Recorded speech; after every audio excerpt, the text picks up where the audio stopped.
ஆடோட அவங்கள அடைக்கல. ஆடு ஒரு இடத்துல அடைச்சி வச்சிருந்தாங்க, இவங்களும் ஒரு இடத்துல அடைச்சி வச்சிருந்தாங்க.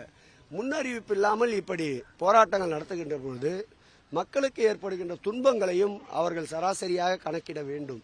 ஆகவே திடீர் போராட்டத்தால், அதுவும் பெண்கள் என்பதால் எங்கு இடவசதி இருக்கின்றதோ அங்கு கைது செய்யப்பட்டவர்களை அழைத்து சென்று சிறைக்கெல்லாம் அனுப்பாமல் அங்கேயே ஜாமீனில் விடுவித்து விடுகிறார்கள்.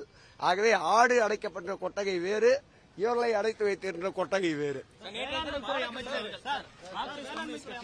மாநில செயலர் பாலகிருஷ்ணன் அவர்கள் மிகப்பெரிய குற்றச்சாட்டு வைக்கிறார். தமிழகத்தில் அறிவிக்கப்படாத எமர்ஜென்சி செயல்படுத்தப்பட்டுள்ளதா அப்படின்ற ஒரு குற்றச்சாட்டு வைக்கிறார். போராட்டம் நடத்த அனுமதிக்கப்படுவதில்லை, திருமுனை கூட்டம் கூட நடத்த அனுமதிக்கப்படவில்லை.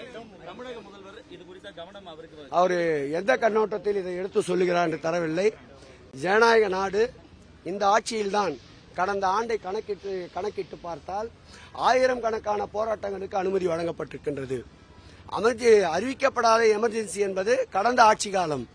இதுவரையில் அப்படி போராட்டத்தில் ஈடுபடுபவர்களை ஒருவர் மீது கூட அவர்களை ரிமாண்ட் செய்கின்ற சூழலை எடுத்துக்கொள்ளவே இல்லை. அவருடைய தேவை என்னவென்று தெரியவில்லை. கேட்டு அறிந்து கொண்டு அவைகளையும் நிவர்த்தி செய்வோம்.